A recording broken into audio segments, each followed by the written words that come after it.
Assalamualaikum warahmatullahi wabarakatuh. Di antara Aidit, Lukman, dan Joto, trio pimpinan Partai Komunis Indonesia PKI 1950-an, Lukmanlah satu-satunya yang pernah merasakan hidup di pengasingan.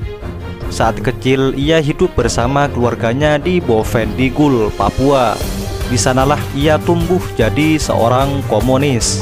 Pada mulanya adalah pemberontakan PKI pada 1926 sampai 1927.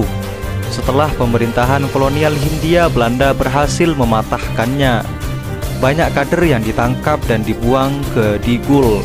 Salah satunya adalah Haji Mokhlas, ayah Lukman. Kala itu Lukman berusia sekitar 7 tahun. Seturut profil yang dimuat Harian Rakyat, Lukman lahir sekira 1920. Tatiana Lukman, seperti yang dia sampaikan kepada Tirto, nama lengkap ayahnya adalah Muhammad Lukmanul Hakim. Pada tahun 1934, Kem Bovendigul kedatangan interniran baru, Muhammad Hatta dan Sultan Syahrir. Keduanya adalah tokoh pendidikan nasional Indonesia. Setelah beberapa saat, Hatta dan Syahrir menjadi cukup akrab dengan Haji Mokhlas dan keluarganya. Hatta yang terbelajar dan membawa berkotak-kotak buku itu pun jadi guru bagi Lukman.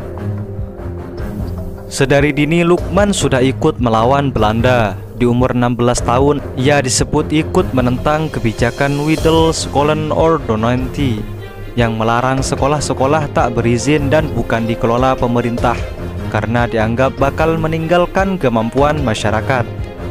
Dia bahkan sampai dijebloskan ke penjara Bovendigul. Trikoyo Ramijo dalam kisah-kisah dari Tanah Merah menulis soal Lukman dan kawan-kawan kecilnya yang berani memperingati pemberontakan PKI 1926. Di hari peringatan itu, Lukman dan kawan-kawannya berulang-ulang menyanyikan lagu-lagu perjuangan macam 12 November, 1 Mei, dan 6 jam kerja. Kontan saja aparat kolonial membubarkannya. Kolonial lantas mengobrak-abrik tempat itu dan kue-kue yang seharusnya bisa kami nikmati berhamburan di tanah. Ada pula anak-anak perempuan yang menangis pada saat itu. Kemudian Mas Lukman digelandang serdadu Belanda. Walaupun mereka berdua belum dewasa, mereka berdua dijebloskan ke dalam tahanan. Setelah Lukman keluar dari penjara, menurut Rex Mortimer dalam Indonesia Komunis Under Soekarno Ideologi and Politics 1959, Lukman melanjutkan sekolahnya. Harian Rakyat menyebut Lukman kemudian jadi petani dan lalu buruh di perusahaan bus hingga Jepang datang menyerbu.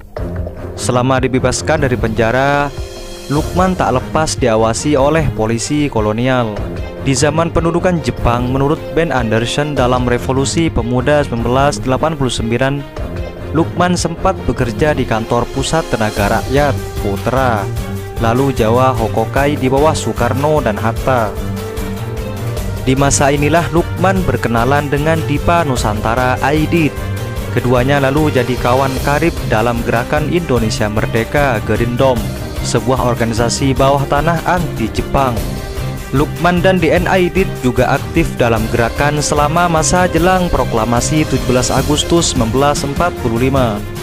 Setelah Indonesia merdeka, Lukman aktif di Angkatan Pemuda Indonesia API dan Barisan Rakyat Bara. Setelah Indonesia merdeka, Lukman bersilang jalan dengan Hatta. Ketika PKI jadi oposisi Hatta pada 1948, Lukman berada di bagian agitasi dan propaganda bersama Alimin dan Sarjono. Setelah geger Madiun 1948, PKI dibabat oleh tentara pemerintah atas restu kabinet Hatta. Untungnya Aidit dan Lukman tidak termasuk dalam daftar orang-orang yang kemudian dieksekusi. Mereka berdua bersama Joto dan Sudisman menjadi kader-kader muda yang turut membangun kembali PKI yang remuk. Pada awal 1950-an, mereka menerbitkan lagi majalah Partai Bintang Merah untuk membersihkan stigma anti-nasional. Mereka kemudian sepakat mengambil jalan perjuangan parlementer. Lukman adalah orang nomor 2 di CC PKI. Trio Aidit, Lukman, Joto kemudian sukses memperbesar kuantitas anggota partai dan membentuk massa yang solid. Bahkan mereka berhasil mendudukkan PKI dalam jajaran 4 besar pemenang pemilu 1955. Perolehan suara PKI hanya kalah di bawah PNI, NU, dan Masumi. Setelah kudeta gagal, gerakan 30 September 1965 PKI hancur lebur. Lukman bersama tokoh-tokoh teras PKI lain jadi sasaran Angkatan Darat. Saat itu juga Lukman diduga korupsi uang rakyat. Lukman sendiri agaknya tak sempat membantah tuduhan atas dirinya karena nasib nahas keburu merenggutnya. Kemudian Lukman dikabarkan tertangkap pada tanggal 29 April 1966 dini hari. Dia diciduk saat bersembunyi di rumah seorang dokter Tionghoa di Jalan Ciamas, Kebayoran Baru. Persembunyian itu rupanya diketahui oleh kelompok mahasiswa anti komunis. Lukman sempat diamankan pihak militer dari Kodam Siliwangi, namun dia dikabarkan tewas ditembak karena melarikan diri dan melakukan perlawanan. Itulah sejarah kelam yang pernah terjadi di Indonesia. Semoga bermanfaat. Assalamualaikum warahmatullahi wabarakatuh.